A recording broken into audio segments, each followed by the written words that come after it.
Hey everybody, Peter Zeihan here, coming to you from Colorado. Now, yesterday we talked about how some of the European sanctions on the Russian energy industry were working much better than expected. So now let's kind of flip that and talk about some that are not doing nearly as well. That has to do with oil. Whereas with natural gas, Russian exports to Europe are down by 85%, and Russian production is now the lowest in 40 years. Oil has dropped off a little bit, about 10%. But the Russian ability to profit from it has skyrocketed. They're earning significantly more now than they did before the war, and it's worth explaining why. And the sanctions are part of the reason why the Russians are doing so well in that field. So there's three things to keep in mind when you're talking about oil markets. Number one is the physicality of things. Natural gas is a gas. It's hard to move from place to place, and you pretty much have to have a dedicated piece of physical infrastructure, typically a pipeline, to get it from A to B. You can chill it down in a liquefied form, roughly negative 300 degrees, and move it via specialized tankers that unload in specialized facilities. But those things are so specialized, they're not really, they don't allow for a really liquid market. Oil's different. Oil is a liquid, and it is a liquid at room temperature.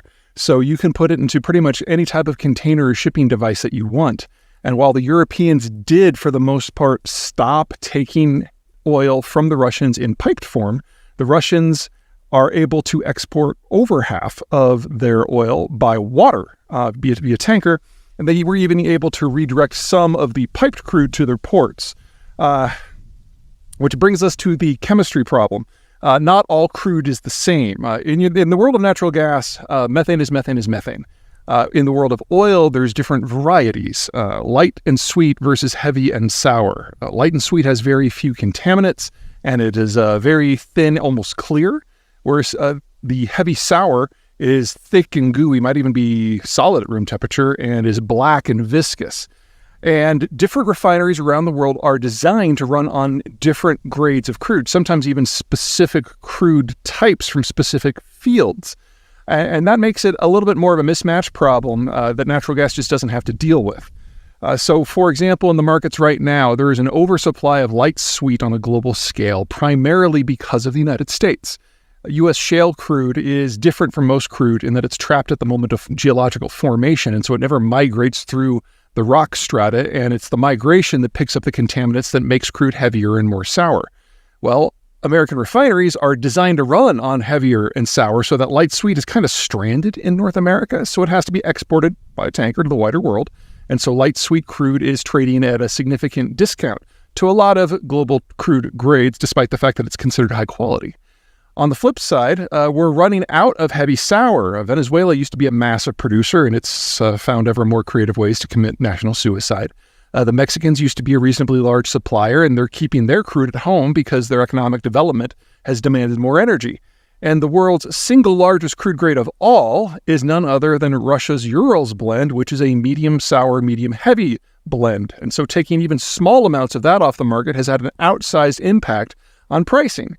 And so even though there's supposedly a price cap that the Europeans set at $60 a barrel, that anything above that, the Russians shouldn't be able to sell it. Right now, Russian Urals is going for $85, and there's not much the market can do about it, which brings us to the third point, which is the legalities and the niceties. When the Europeans stopped taking the piped oil and started to slim down their taking of the tanker-shipped oil from Russia, they used their ability to influence global financing, global insurance, specifically saying that anyone who delivered or participated in a supply chain that took Russian crude, and if it was sold above $60, they wouldn't be able to qualify for any European-based insurance or financing, trade finance included. And since that is the source of the vast, vast, vast majority of the world's maritime shipping insurance, the thinking was that that is going to discourage anyone from doing it. Well, they also didn't want to destroy their own economies when they were doing this, so they phased all this in over the course of a year, and it turns out that that was enough time for everybody who was interested to set up alternative systems. So India, China, and Russia now all offer state-sponsored insurance programs for maritime shipping, and the Chinese and the Russians in particular have gone out and purchased huge numbers of really, really old, decrepit tankers and are running them kind of under the radar, turning off the transponders so they can't be tracked easily. And those two things together has allowed a huge amount of Russian crude to sail the world's oceans without any even tangential connection to the European financiers that it was thought would be able to keep all of this stuff off the market altogether. The very act of providing the market with time to adjust gave the market time to adjust for all players. And so this stuff is still coming out. Now, if the Europeans, and to a wider degree the West in general, is going to take an axe to Russian crude, they're going to have to get a lot more creative, or they're going to have to act a lot more directly. Keep in mind that roughly 1.5 million barrels of crude every day, Russian crude, are flowing out of the port of Primorsk on the Baltic Sea and another 1.5 million on the port of Novorossiysk on the Black Sea. And as long as the Europeans are not willing to take direct action against that, and they definitely have the military capacity to do so should they so choose, this seems like it's going to keep flowing. About the only potential fly in the ointment there is on the Black Sea, and that the Ukrainians have now said that they are willing to attack targets in Russian ports. Now, since they made that threat about, I think it's 5 weeks ago now, they haven't acted on that threat, even though their supposed deadline now has expired 3 weeks in the past.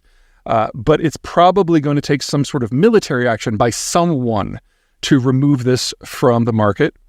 Or one other possibility is we have some sort of mishap where those insurance claims get called upon, and the Indians and the Chinese and the Russians, who have never offered these insurance plans before now, will probably find themselves in arbitration almost immediately when they try not to pay. But that's a series of if-then statements that are impossible to predict at the current moment. Honestly, I'm a little surprised it hasn't happened by now, considering everything that's gone down in the Ukraine war. But that is where we are. So, Europeans, natural gas working better than expected. Oil not working nearly as well as expected.